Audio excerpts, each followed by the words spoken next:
Unlike all the other conferences, of course, the Big 12 just gets one shot. It's all riding on Arizona State. Of course, they tee it up against Texas on New Year's Day. This is the Big 12 Live Show coming your way every Monday. And we will talk Big 12 football in regards to the bowl performance of the conference overall. But the big one is coming up on New Year's Day. So we want to get right to that. Leave those comments and questions there in the live chat. You are here at the Voice of College Football. We got Michelle Gardner on the line from Arizona Republic. And Michelle, not that we don't like seeing you and we're not anticipating inviting you a lot, but we didn't necessarily expect months ago that we'd be inviting you and needing you here every week because of what this Arizona State football team's done. It's been pretty incredible. It's been phenomenal. And it's actually a fun group of players to be around, too. So I could say that they're really enjoying this ride. They're embracing it. They don't look at this as any pressure. Every single player today said, hey, we're dealing with house money. We weren't expected to be here. So they're enjoying the ride. They realize none of the pressure is on them. And it's been a lot of fun. Absolutely. It's been fun. And I think a lot more people got acquainted with this football team, of course, in a dominant Big 12 championship win against Iowa State, and an Iowa State team that, of course, won a bowl game the other night against a top 10 or 15 Miami team. So more credibility given to the Big 12 there. All right. So latest in regards to any storylines, news, injuries, anything that's being talked about as this team preps for New Year's Day? Not particularly. I mean, in Jordan Tyson being out is the one that continues to be what people are talking about. He's obviously Sam Levitt's favorite target. But, you go back to the Big 12 championship game and they didn't have Jordan Tyson and Melquan Stovall, Xavier Guillory. They filled in quite nicely. So there's not a lot new in terms of personnel. Tyson's the only one basically that they're going to be without. So nothing in that regard. Obviously, Sam Levitt has talked about how he wants to prove he's the better quarterback. Cam Scatterbo wants to prove he's the better running back. But that's just this team. I mean, they play with a chip on their shoulder and they've always had to prove themselves. Some people look at that as them being a little cocky. I think it's guys that are just kind of going out there with an edge, and that's kind of their mentality. I don't think it's cocky. I think they're just kind of going out there saying, hey, we want to prove it. We're going to use that chip on our shoulder, to get our message across. So I don't think it's cocky. I think it's those guys trying to bring that, I don't know if incentive's the word, but they're just trying to bring that mojo with them. Well, you got to be confident to play sports first and foremost, and then ratchet that up for football. And yeah, you got to be borderline cocky because you're playing a physical game, right, in which you've got to impose your will against somebody else.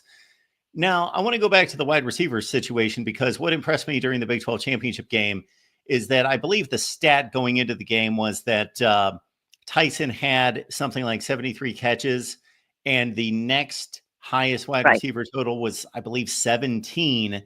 And it wasn't just that they produced, that there were blown coverages and they were just making easy basket catches in their gut. They were like high pointing the football, making difficult catches, acrobatic catches.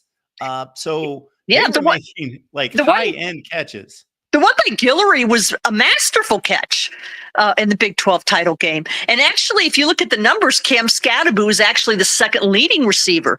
So, they're going to throw the ball to him too. So yeah, I mean, they were making contested catches too. Absolutely. Got Nathan Brown, of course, co-hosting as he always does here on the Big 12 Live Show right here at the Voice of College Football. Nathan, good to see you. We apologize. We just thought we'd get an early start and jump on it. Michelle was ready to go, and she's got a lot of tight deadlines. That is okay. Michelle's more important than I am, so whatever you need to do. She's more important than both of us combined. I'm totally okay with that. Are you excited, Michelle? You got to be just jumping out of your seat, looking forward to this. Yeah, I'm just thrilled. And I think I'm thrilled with what the Big 12 has done in the bowl games. Because you look what the beatdown BYU put on Colorado. You look at what Iowa State did to Miami. You look even going back to Kansas State rallying back and winning their game. So that's 3 teams that ASU's beaten in the last 4 games. And maybe people will start realizing now that Arizona State's a very good football team. They're not just lucky to be here. I think that needs to be the mantra the Big 12 takes in general, is that it's much better than anybody thought. And we're building for next year, right? I mean, that's part of the reason why Mark started this show, is so that people can have an understanding. The Big 12 is a big-time conference, and I think the games you pointed out are very indicative of what we're looking for next year. Look, the ACC just got destroyed by the Big 12 this weekend, and it's not looking good going into the rest of the week. So I don't know how you could look at anything that the Big 12 is doing and not feel just totally optimistic about the future. Right. And I know that this year is not over, so I hate to start talking about next year, but one of ASU's key defensive players, Elijah O'Neal, is one of these kids that gets the junior college year back. Elijah O'Neal is probably one of the most improved players on this team, and he's coming back next year. So now I'm looking at it, and 10 out of ASU's 12 defensive starters are coming back next year. So I think when you look at next year, ASU might be the favorite, which is pretty scary when you think that they were picked last, and they could go into next year not being the underdog, and they're not going to be under the radar next year at all. O'Neal, 28 tackles, 5 TFLs, and 4 sacks coming back for ASU. So, Michelle, while we're on that path, before we get back to the football game on New Year's Day, any other major decisions need to be made by Arizona State players concerning the NFL draft? Well, I think the one key one is Xavier Alford. He's got a year left too. I think he's good enough. He could get drafted. I think he's one of those that could go either way. He's a huge, huge part of this defense. And if he were to come back, Alford is really a really good player, and he's kind of like the quarterback there, and he's really a team leader from a vocal presence. And the one thing I love about Xavier Alford, his moniker on Twitter is 100-yard landlord. Now, is that not, and he's a safety, is that not the coolest handle ever for a Twitter, is 100-yard landlord? And he was sitting at media day and he had a hat that said 100-yard landlord on it. I just think it's so funny, and it's but that's typical of this team. Like I said, they're a lot of fun. So I think Alford is the one that, because he had to sit out last year. He was one of those 2-time transfers, got denied, so he had to sit out. So now he gets that year back. So Alford is kind of the only one that maybe they're waiting on.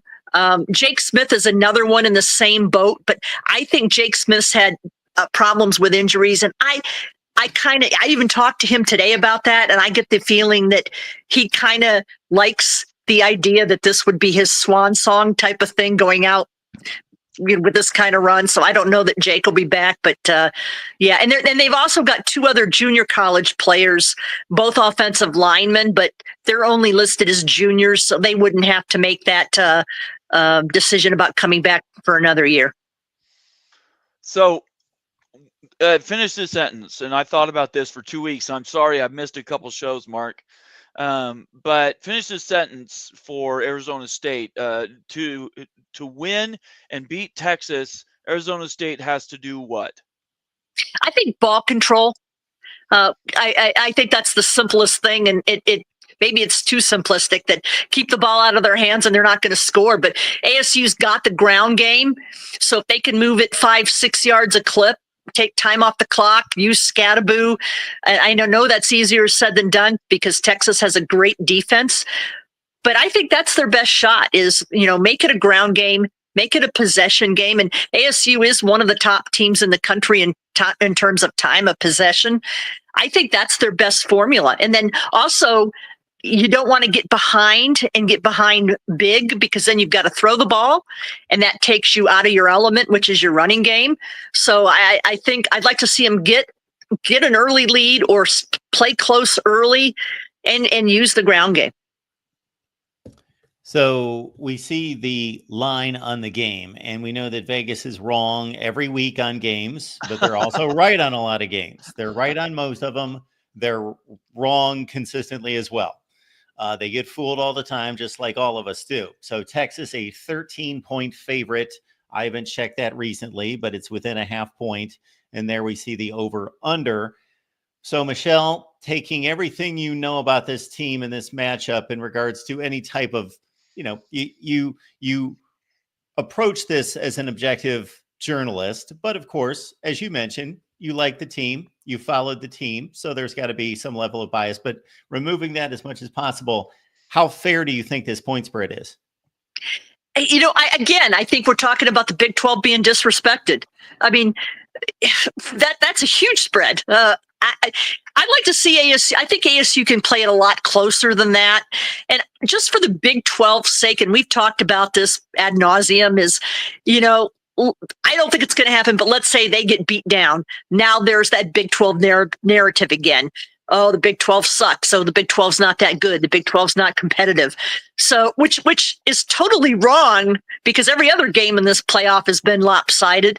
So I don't think that would be a right narrative, but it's still going to be there if, for whatever reason, ASU doesn't play well and loses by, double digits. But I think they can keep it close. And like I said, I like the fact that they've got nothing to lose, everything to gain. The pressure's not on them. They can be a little bit loose and be a little bit free and see what happens. It's very true that Texas has all the pressure on them. I mean, I don't think there's anybody who would argue the opposite, that they have to come out and really just sort of represent the big names, right? Represent the SEC, represent the Big Ten, and keep these pretenders out of the playoff. At the end of the day, whoever wins this game, I think can set a trend for the next few years. Certainly, as they're talking about possibly changing the format, removing the buys, Right. and moving those conference champions into just a seeded regular 1-12 seeding status. If ASU wins and beats Texas, what does that say about the process? Oh, I think it would say a lot. And again, I hope that the other fan bases are rallying around ASU. That's their, I would think that if you're a fan of any Big 12 team, I would think that you want the Big 12 teams to do well. I mean, I kind of have looked at bowl games that way. I've been pulling for all the Big 12 teams, and I would hope, that maybe you're the team that's in this position next year, and you wouldn't like the fact that your team was discounted. So hopefully the fan bases rally around ASU and hope, the one thing I can say is, Arizona is a different market. So, I mean, if you don't win, you're irrelevant. And we've seen that with the Suns and the Cardinals and, the Diamondbacks. It's like, if you don't win, you're irrelevant. And the way this community has rallied around this team has been something I haven't seen here in a very long time. I mean, there were probably 1,000 people out at the stadium on Sunday to see the team off. I've never seen, people with lines and lines of people with posters just waving at the bus when the bus went by. I haven't seen that for, certainly not for ASU. It's been really remarkable. When they came back from the Big 12 championship, when they got back to the stadium, there was a high school game going on. One of the state championship games was going on in Mountain America Stadium. And Scatterboo and Levitt, the whole team kind of paraded through the stadium with the trophy, and he had his, Big 12 championship MVP belt, and they walked into the stadium and the stadium erupted. It was unbelievable. So, I've not seen this many people wearing, ASU memorabilia, t-shirts. Like, really, the way this fan base has rallied has been impressive, and it's been fun. That's a big part of this. I haven't seen that for any team in a long time around here. So to play off something that Nathan brought up, looking at the big picture narrative of this and what these results could force going into the future, fair or not, and I'll just flat out say it's not fair that the ACC and the Big 12 get clumped together. So anybody that's doing that should not do that. Anybody in a place of power should not do that. They're two completely different conferences. Yep. Their results should be treated separately, different teams, just completely different. But there's going to be, as Nathan pointed out, an SEC Big Ten / versus comparison Big 12 and ACC. Well, we saw the ACC get booted 2 straight last weekend by 28 and 14 points. And now Arizona State in the Big 12 gets its one shot. Yeah. And let's say this is a 15 or 20 point loss, then it's going to be 0-3, average loss, 20 points or whatever it's going to be. That's going to be difficult to overcome going into next season then. Right. We'll see. But like I said, I still think ASU can keep this close. And I just think, just to disrupt all the narrative out there, I'd really love to see that. If they win, all the better. But let's have a good competitive game. I think 13 points is too many. I do too. I agree. Yeah, I mean, I watched Texas last year, and they beat BYU by 21, but that game was really a 10-point game going late into the fourth quarter. So I think these teams are much closer than anybody's given credit. And as we've seen just in these bowl games, all things aren't equal. And so I think SMU and Clemson, we're going to find out we're flawed. And you have to put one of those teams in, but did SMU really deserve a spot? There were a lot of teams that could have gotten that space. And I think you saw what Penn State did. That has to weigh on people's minds. Next year, they're talking about even next year, again, making this change, although they'd have to have agreement to make a change next year. 2026 is really where this could come home. And basically that gives the Big 12 2 years to go in and win a game or two. And I think Arizona State is going to surprise a lot of people. Well, and the other thing I think people forget is how many teams are playing their best football like right now. I think when you look at ASU, and they have literally gotten better with every game. Like it's, you almost don't want to have a layoff like they've had. That's another question that I have. They were playing their best football, and now you sit for a month. That's sometimes you want to keep playing. If you're at your peak, you want to keep playing because you get out of rhythm. So that's kind of the other thing. It'll be interesting to see how that layoff affects what they've been doing. But literally, and you look at the back end of their schedule, and when I looked at the back end of the schedule, I went, "Oh God, this is a rough patch here," and they've handled it, and they're playing to their peak. So, and you want to be playing the way they're playing when you're going into the postseason. Well, that's why you need to get rid of the stupid buys, go to 16 teams, and everybody has a home game. That's the higher seed. I think that's the solution to that. But I agree with you. Yeah. Sitting back, Texas has got a huge advantage going in with momentum just because they played last week. Yeah, but you never know. And also, when you have a physical running back like a Scadaboo, he takes a licking and he delivers a licking too. But he's a pretty physical guy, and that injury that he had against Oklahoma State, that was one that doesn't get better unless you literally sit and don't play. So probably having a couple weeks off probably helped him. So, I think it's one of those things, you take it how you take it, depending how you want to take it. Rest versus rust, we'll see. So, Michelle, it sounds like you got a chance to talk to players maybe on both sides of the ball today. Is there anything that stood out in regards to what they had to say? No, there was one actually really funny moment, and it's very indicative of this team. Like I said, they're pretty loose, and there's a camaraderie with this team that I've not seen on a lot of teams. So each player had their own podium, and CJ Fight, one of the defensive linemen, was at his podium, and he's answering questions. And this was kind of later in the session. Things were starting to wind down, and he kind of stepped down from his podium for a minute. Jeff Clark stepped up to CJ's podium and started doing a CJ Fight impersonation. It was hilarious. And a lot of the players kind of were gathered around, egging him on. And, he was just doing his CJ Fight impersonation. It was hilarious. So that's the way these guys are. They really are embracing this. And it was just a pretty funny moment. Well, Nathan, unless you've got anything else, we can let Michelle get back to her work. But if you've got anything else, fire. No, I just want to let her know that we're all cheering for her. I am definitely trying to rally all the Big 12 folks I know to cheer for Arizona State. And I have hope. I'm hopeful that they can keep it to a one score game. It'll be interesting going into the fourth quarter. I have hope. I'm not saying it's going to Yeah. happen, but I No. think they have a puncher's chance because Scattaboo is so good.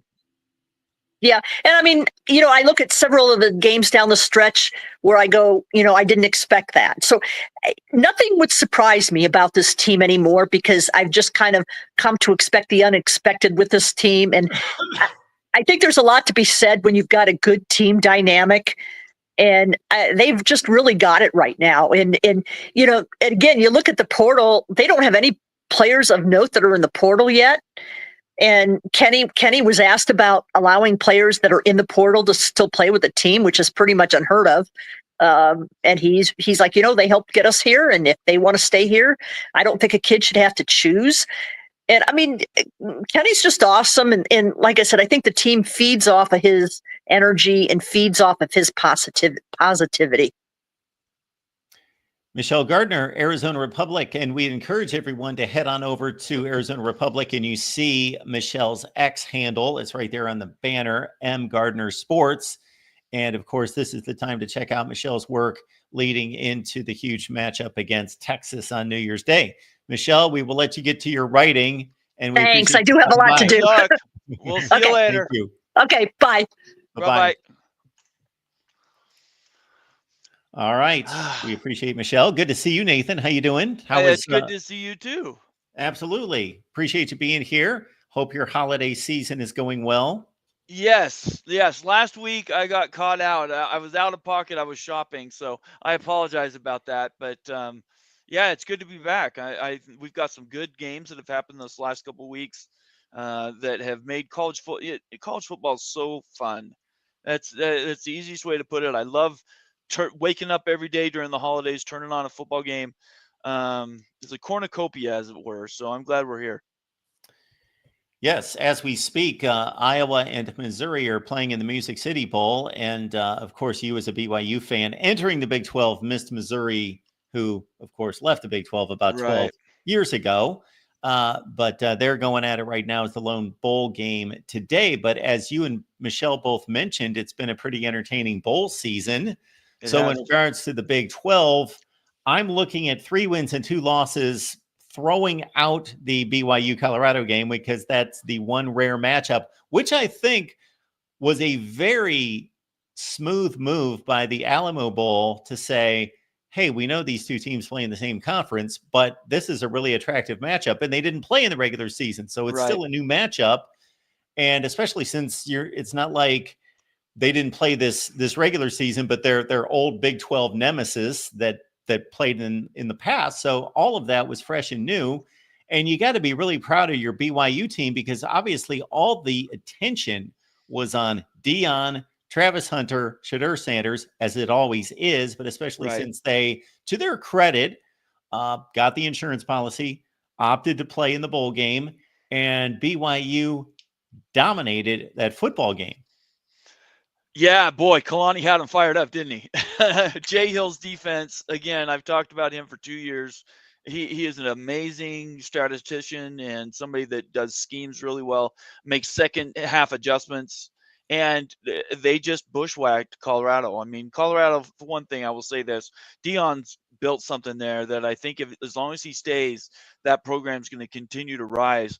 But if there was any doubt at all that BYU was a real team, especially after all the cheer and ballyhoo going into that game in support of Colorado, BYU earned a lot of street cred on Saturday night. And I think a lot of people open their eyes to saying, okay, this isn't your grandfather's BYU program anymore. NIL has changed the program. They're spending money. Just today, they flipped a big defensive end from Utah today. And that success breeds success. So the future is bright for the Big 12, I think, as long as Deion stays in Colorado and then Oklahoma State and Utah come back. I think this is going to be a really, really good conference in the next couple of years.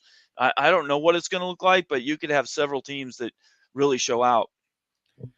Nathan Brown's here helping me co-host this show for the Big 12 each and every week, the Big 12 live show right here, the voice of college football. So tell friends, family, everybody who loves college football that we're here every Monday at, you can blame me for this one, 2 p.m. Eastern time. But Michelle needed some time after her practice sessions with the players. And so she wanted us to back up to 3 p.m. Eastern time. So, but we will be here every Monday. So next week, Monday, 2 p.m. Eastern time. And again, we will look through the bowl results. And at that point, we'll be able to, unless Arizona State, of course, advances, and we'll have to trail their results, but we may be able to wrap it up in regards to our analysis of what the Big 12 looked like against the nation this year. Again, 3 wins and 2 losses, and this BYU win, which I'm not telling you anything you don't already know, because you know BYU football 50 times better than I do. But it's interesting to now do the comparison against SMU, who, of course, was given a playoff spot. They played the extra game, almost won the ACC championship game. To their credit, great comeback in the fourth quarter, took Clemson to the wire. They certainly look like the better team in the second half. BYU now finishes at 11-2. Yep. With the same record SMU had going into postseason play. They notched this dominant win against Colorado. They won the game head-to-head. You know, we were back a few weeks ago, Nathan, arguing SMU, Alabama, Ole Miss, South Carolina. Few people, excluding myself, because I certainly posted a video on it of the comparisons between the teams, I added BYU. Yeah, I mean, I thought they should have been there all along. At the end of the day, what we're looking at is the system is broken at its base, and that system says wherever you're ranked in the preseason, that pretty much is stuck with you like a stink as it goes throughout the rest of the year. So as you continue to win, yes, you'll climb those ranks, but if you start so far low and buried at the beginning of the season, the climb is so much steeper, and the penalties for losses are immense. And if everybody started with a top 25, say week 3, after BYU had gone out and done some good things, they might have gotten to the 27th or 28th top 25 instead of being buried at 50 or 55 as they were after the first 2 or 3 weeks of the season. It made that climb a lot harder. And then once they got in, you one loss and you're penalized, right? You drop immediately out. And that really is the tale of the tape. So this system needs some tinkering. We need to do some things differently to give these teams respect that I don't care what your recruiting rankings are going into a season. You win the offseason all you want. I don't care how ESPN does their top 25 FPI and all those things. It should be done on the field. And the teams that these especially these programs that historically have taken and shot over where their recruiting rankings have always been. And I would put BYU and Utah both in that category. It's remarkable how the climb is so much more steep for those programs. So we'll have to see what it's like next year going in. I think BYU will probably be in the top 25 next year. This victory and the fashion that they did, they might be top 15 with all the teams or all the players they're returning. Kalani keeping the coaching staff together, some really good portal pickups on top of recruiting wins. I think BYU is going to be given that rank next year, but it's too late. It's a year late, right? So I think it's great we have these games now. It's great Arizona State has a chance to go out and impress. I just think it's too bad that the system wasn't a little more balanced going into it from the beginning. Just to give some clarity and details to Nathan's point about Utah's pickup, or BYU's pickup from Utah, Keanu Tunivasa is coming off his sophomore year at Utah and is a 2-year starter, 50 tackles, 13 tackles for loss, 4 sacks, 5 pass breakups, a forced fumble. So he's been a pretty main contributor for the Utes. And of course, that Utah team had a down year this year. Yeah. But of course, he was playing as a freshman and starting for an excellent Utah team that was contending for a Pac-12 championship the year before. Well, and I think Utah's defense was top 10 in the nation this year. So yeah, and he anchored that defensive line. Don't let, if you're watching this and you're a Big 12 fan and you're enjoying the fall of Utah football, I wouldn't celebrate too much. Their program's staying intact. They're going to be back. They just have some institutional issues that I think are going to cripple them. And until Kyle Whittingham leaves and that coaching tree is established and firmly in place again, I think they're going to struggle. I think 2025 is not going to be any easier for them than 2024 was, and that's because you can't have two coaches. There's no two captains to any ship, and that's where they're at right now with Morgan Scalley as the coach in waiting. That nonsense. If you're a player, who do you look to? So that's going to be something that's going to be a trial that Utah is going to have to get over in this offseason. But as far as it goes for the topsy-turviness of the Big 12, it certainly makes the point that any given year you could have a program that was projected to be near the bottom could turn around and flip the script and be back next year. So Michelle had made a comment concerning the Big 12's impressive bowl performance. Mm-hmm. I'm going to moderate that comment a little bit. We didn't have time to get into it with Michelle. As I mentioned, outside of the BYU Colorado game, however you want to count that, if you want to count it 0 or 1-1, regardless, it's either 4-3 or 3-2. Right.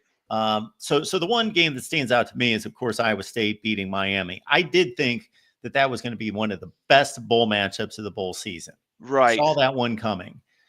Miami had a 10-point lead. Second half, Iowa State comes back to their credit, and they should place pretty favorably in the top 15 in the nation, along with BYU, after winning this bowl game against Miami. Cam Ward did sit out the second half. I was going to say, Cam only played a half of football, though. Played a half of football. A little bit different, yeah. Put up 31 points in the first half. So, but Iowa State was right there with 28. So yes. This is always my thought in these kind of situations, Nathan. I am going to lay out the reality that would that have been a different game with Cam Ward? Well, we know it would have been a different game. I'm not going to guarantee that Miami was going to win. That doesn't mean that they would have won. Would they have had a better shot? Did they lose one of the best quarterbacks in the country? Absolutely, they did. Yes. So is it reasonable to think that they possibly could have won, probably could have won? Sure, any of those things that you want to throw in there. But he didn't play the second half. Iowa State won the football game. Give them credit for the win. So I'm kind of in between on these bowl results for the Big 12 right now, sitting at 3-2 or 4-3. I think it's been outside of that. I think that's been the gem for the Big 12, beating Miami. The other games have been kind of negative, positive, a little bit of both. Yeah, Kansas State, I think, was a big win. I think considering the trials they had this year, I think Kansas State I would put as something that you could build on. But certainly we also have to look at these matchups as bowl games. It's interesting you say I think the BYU Colorado game was the one bowl game outside the playoff that was my number one, but Miami Iowa State was my number two. So I think you could flop those very easily. And it is interesting to see the contrast in styles, right? Miami is built like a racehorse. I mean, that team, I don't care who you plug in there at quarterback, they're going to score points. That's what the offense is built. Unfortunately, their defense can't stop anybody. I mean, it's not like Iowa State is outscoring 100 points each game, right? They averaged right around 28 a game, and they gave up 43. So I think when you turn them into track meets, Miami's not going to be. And Rock and Rant, great friend of mine, was a Miami homer as all the way through, and all season he was really concerned about this defense showing out. So what does Cristobal do to change the stars at Miami? He's lost Cam, one of the he's a generational quarterback. I don't care how many interceptions he throws, he'll throw 3 times the number of touchdowns. So I think anybody could win with him coming back and being their quarterback. So what do they do to replace Cam and then to get some strength into that defense? Miami should have been in the playoff. They're just like BYU. They faded down the stretch, right? They lost 2 games they shouldn't have, and it dropped them out. In my mind, I think the ACC has a lot to build on. SMU is going to be doing well and is going to continue to build through the portal and throw money around like it doesn't mean anything. Miami, I think people are going to say is back, but it's back with an asterisk. Is Cristobal the guy? I don't know that he is. Dan Lanning this year has a lot to prove, right? Dan Lanning and Cristobal are very similar in their histories in college games, where they do really well during the season. They get under the bright lights and sort of fade. So I think Oregon is probably gonna. They have to be the odds-on favorite to win the whole thing this year, but you have to go out and win these games. And Cristobal losing another bowl game, losing the players that he's going to the portal into the NFL. I don't know where Miami goes from here. So it'll be really interesting to see what the top 25 looks like next year and how these teams actually show out. I think it's going to be very, very interesting for us to look forward to in the offseason. Yeah, in a sense, is the only undefeated team in college football, and in wire to wire, of course, on this undefeated stretch, that Oregon would be the favorite, if not the odds-on favorite for the college football playoff, but they're not even the favorite in the Rose Bowl against Ohio State. I know. Isn't that crazy? Isn't that crazy? Yeah, I don't know. The reseeding idea after the first round, I kind of like it because I think it's great they're in the Rose Bowl together, but this honestly could be the preview of the national championship game, right? These are the two teams people are pointing to right now. Georgia's down, their quarterback's hurt. I don't know what you're going to get out of Texas. So this Ohio State, Oregon State, whoever wins or Oregon game, whoever wins that, I think I would have to make the odds-on favorite to win the whole thing. And as for the Big 12, as our buddy Jackson Johnson is pointing out, aside from the college football playoff and however many games Arizona State can last, the Right. one last shot for the Big 12 is, of course, this Baylor Yes. game. So Baylor's 8-4, LSU's 8-4. They play in the Texas Bowl. Pretty good matchup. That's been a Big 12 SEC matchup for about 10 years now. Right. I'm looking forward to that game. Yeah, I'm glad he brings this up because it's not something that should be passed over. Baylor and ASU both have chances to continue to increase the profile in the Big 12. I kind of agree with you. Does it say a lot about being 3-2 or 4-3 as a conference? Look, these are bowl games. They're all exhibition. You're playing for pride. A lot of these teams are decimated by transfers, injuries, and everything else. Do they really matter? No, they don't. But there's something that conferences can point to and say, hey, that's up on the mantle. That's a win we can lean into for the next year. But Brett Yormark, of every commissioner in the country right now, Brett Yormark's got the most ground to make up in this offseason, do something to change the narrative around the Big 12 conference as we go into the second year of the college football playoff. So, Nathan, I didn't even have to ask the question. I can mark you down for one that says the bowl games do not matter. Oh, definitely. Yeah, I don't think they mean anything. Okay. Yeah. I think they're fun to watch. Like that BYU Colorado game's going to maybe get 10 million people. That number's crazy, right? 8 to 10 million watching a bowl game that means nothing in the playoff. I think that is just crazy numbers, but yeah, I don't think bowl games really matter at all. So my pushback is this. So I get it that especially in this day and age that they don't matter, because the issue that I have, because I'm a guy that likes to evaluate things. I'm a guy that likes to evaluate the teams and then by extension, the conferences. Okay. I'm going to come out with a video after all the games are completed to say, these are my conference rankings and this is why. Here are the metrics. Now you get to these bowl games, and I would love to be able to say they're all valid 100%, or they're all valid 50%. Right. But they're all different. Yeah. Like, these players all showed up. This game we can say is legitimate. This one, it's just it's a complete, we don't even know who's on the field. Right. And both teams are just, nobody's there. Yes. Cal and UNLV played a game. Forget which bowl game it was, but anyway, Cal had their fourth string quarterback playing this football game.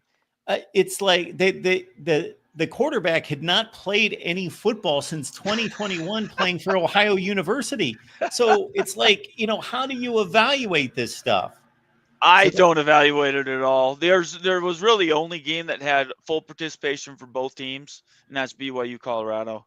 Dion had something to prove, and Kalani's team stay together and generally will play in bowl games. So every other game, Iowa State, Miami, this Texas, this Baylor versus LSU game, LSU is probably going to have 18 out of its 22 starters not playing that game. So what does it really show? Look, people watch the games because they're entertaining. It's the holidays.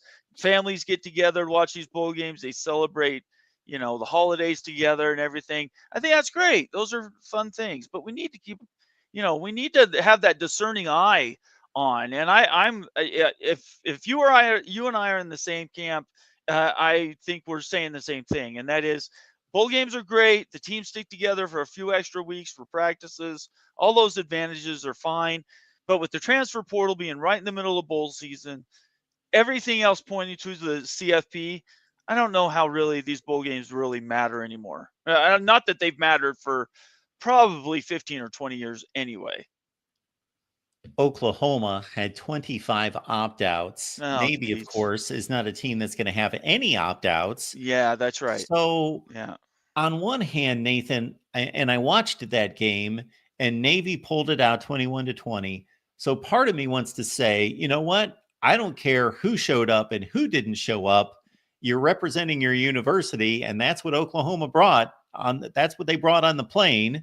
Therefore, you can't discredit Navy to say that this is a tainted win and we're not really going to count it. But at the same time, reality's reality. Yeah.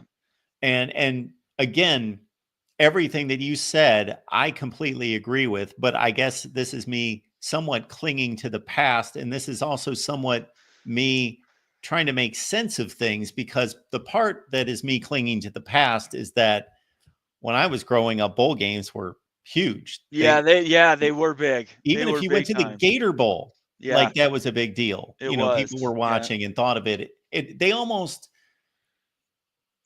made no sense, but they were almost giving a look as like they were playoff games, like they were postseason games. Sure. But of course, they weren't, except for one or two. Yeah. But the problem I have is something that you just brought up. The TV ratings are still extremely good for these games. Yes.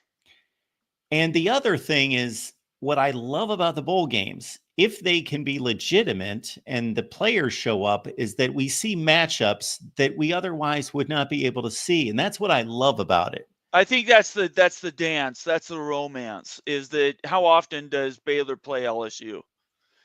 In the past, how often did BYU play Colorado? They only played in bowl games, right? So I 100% agree with you. You and I are romantics, though, right?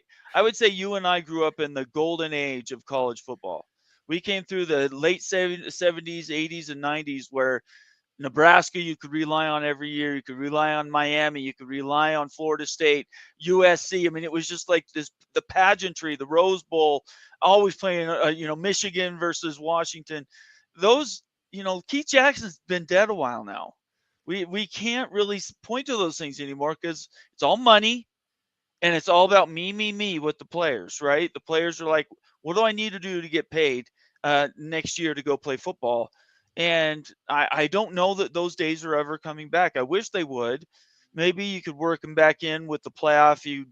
Instead of having home games at all, you use these minor bowl games to do those games. But in my opinion, what we saw last week with the home games for the first round of the playoff, I think that's only going to be expanded. I think everybody, 110,000 people at Penn State, 110,000 people watching a football game. Penn State versus SMU, who would have predicted that 10 years ago, right? And that's just amazing, amazing stuff. And I just think we can do more of that. Absolutely. Absolutely. And you're deeper into this than I am in regards to the landscape of college football off the field with realignment, with negotiations, considering NIL and all the things going on with the NCAA. So here's my thought.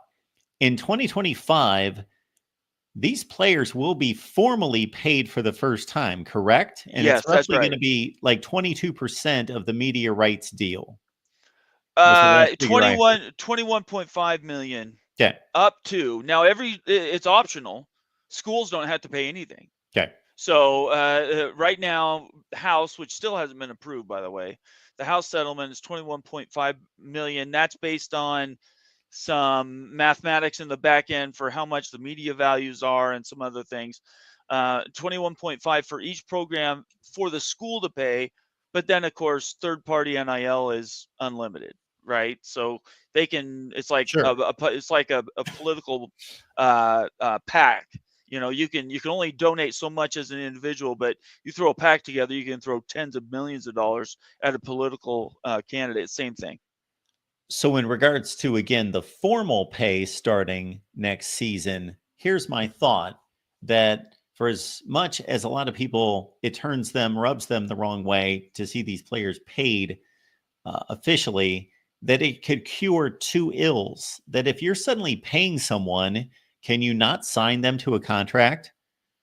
You can. They're not currently. They haven't up to this year been doing that though, right? That's why you have all these lawsuits. Like there was one yesterday filed for an entire basketball team filed a lawsuit against an ex-coach who promised several $1 million in NIL money for the entire basketball team. He lost his job. I don't know if he left or moved on, and now the players are suing not only the university but the coach for that money, saying we never got that money. So I think going forward this year and in the subsequent years, you're going to get signed contracts. The problem is there's no collective bargaining. So you could have a signed contract and you could still have a player sue to say there's nothing protecting the university from me trying to get more money out of you. Until collective bargaining is signed on or a law is put together or legislation or something is handled from an official standpoint, these players are going to be, it's still going to be the Wild West. So yeah, they will, to answer your question, yes. But where that ends and how quickly it changes, I don't know. Because my thought there was there could be, just like in the NFL, limited free agency. I Right. hear ever since we started this transfer portal, a lot of people liken this to free agency in the NFL. And my initial reaction was, it's not like free It agency in the isn't. NFL. Everybody has free agency in this Right. situation at any time they want it. That's not like free agency in the NFL. What it's exactly like is the Premier League soccer. If you're an aficionado of soccer international, the way that they do contracts for these players can move all they want. As long as the teams that they're on get compensated, sure, go play for Real Madrid for $300 million. That $300 million doesn't go to the player; it goes to the team that they're basically selling the rights to. So, in my opinion, the easiest way to sort of bridge that gap until we have something that is collectively set up is to basically assign every position on a football team a value, a dollar amount. And if USC wants to buy a player from BYU, fine, write us a check for $1.5 million. We invested this amount of money to have this player for 2 years. You pay us for that development, and you can use us as a farm team. We get some money, we can reinvest in other players. You guys get your guy, and they can go and play. Right now, there's none of that. Right now, there's no rules, which is why you're having all these claims of tampering. What's funny about that? Can we just mention this tampering? Let's just nip this in the bud. Tampering is an old term. It goes way back into employment that had to do with contracts in the 40s and 50s and 60s. And you would have tampering between IBM and Goodyear, right? These guys they'd be worried about you stealing their engineers. It was an official term. Nowadays, there's almost no tampering in college because it's all done by third parties. It's done by your cousin's uncle's Jimmy over on the corner that happens to know a coach cousin Ricky over at another school that you say, hey, you want to come to our school? We'll give you X amount of dollars. Good luck proving tampering in that. So the chances that you're going to have a claim tampering, BYU stole a player from Utah and it's official tampering is a bunch of garbage. That doesn't happen anymore. So my point I was driving at was basically could this not turn out to be a good thing, the official paying of players, and that number one, you tie them down to a contract, meaning that you still have a transfer portal and give them limited access to it. Right. So there's but you still have, like you do in the NFL, roster stability. And see, the NFL, just like they do with almost everything they touch turns to gold, and Yes. seems to be the right decision. And they nailed it perfect when it comes to player movement within their league. Fans get attached to players. They want to know that their favorite players are going to stay on their team. Well, that happens about 90% of the time, that there's roster stability in the NFL. Yeah. But there's also that intrigue and interest and excitement for free agency among a limited amount of players. So you have the best of both worlds. You have fans being able to be attached to their teams, know that most of their players are going to stay with their team, but also have this intrigue and interest and excitement about free agency. Right. Like my The fan base Seahawks in need a college quarterback. What's that? My Seahawks need a quarterback. That's my free agent pickup for the year. I get what you're saying. I completely nothing. The NFL sets it is the model, right? The broken model is baseball or the NBA. Those things are they're out of whack. There's no reality for the Yankees and spending over this out. None of that matters. The NFL is the picture, the model of consistency. The problem is, one, they have an antitrust exemption, so they're running with protection from Congress, and there's a union for the players. And that leads to the stability that you're referring to. That leads to the control of free agency between teams. College doesn't have any of that. It doesn't have an antitrust exemption. It lost that when the NCAA no longer was running the thing. Now it's the college football whatever running it. And the second part of that is players can't collectively bargain, so they can't go out and sign a contract for goods and services and everything else that will protect them as a player, that comes with insurance, health insurance, comes with post-season care, all those other things. None of that's built in to protect the players. So until that happens, it's always going to be this Wild West sort of free agent, go where the sun is brightest. And I don't think that that's going to change until there gets more organization put to it. I would love for the bowl games to matter. The best way to do that, in my opinion, is have these players sign a contract, a one-game contract, go out and play in the bowl game. We'll give you X number of dollars, and we'll have the best game possible, because everybody's want to stick around for an extra $100,000 to play in a single game. I think that's a simple solution. Another way to go is when they do sign their NIL deals, like we talked to at the very beginning, make them have a term. Say, this is for 1 year. We're signing an NIL deal with you. You get X number of dollars, but unless you're hurt, and there you get into the gray area of being hurt, we're going to expect you to play X number of games. And if we go to the postseason, we expect you to play. There are still going to be people that game that with injuries and other things, and also changing the transfer portal date, which is just the most stupid thing I've ever seen. You want people to show up and play in a bowl game, and yet they're transfer portaling out and going to other teams. That certainly doesn't lead to stability either. Well, Nathan, you brought us back to what was going to be my second point. Yes. What I was hoping the benefit of paying players would be, with number one, roster stability. Number two, keeping them around for these bowl games, bringing credibility and validity back to the bowl games, because the actual players are going to be on the field either by an NIL contract or, again, the official pay being tied to completion of the season. Right. Yeah, again, they need to change the transfer portal dates. I realize they have to coordinate it with the end of semesters, the beginning of the next semester, but maybe for football only, they need to come up with some special rules for these players, because to have a transfer portal open on the 9th of December, right at the beginning of bowl season, on top of the recruiting and everything else, it's just insane. Folks, we'd like to point everyone to Nathan's channel, Big 12 Mafia. It's right here on YouTube. Nathan, what do you have in store for us this week? I'm trying to get an interview in with Notre Dame podcasters to have a preview for that game. Notre Dame's got a lot to prove this year. They can shut up a lot of doubters that have been with them for decades. So that's something I'm trying to pull off. I'm not sure I'm going to get it. We were going to do a show tomorrow night, but tomorrow night's New Year's Eve, so I don't think we're going to do that. So I would just tell everybody, tune in Friday night, 7 p.m. Eastern.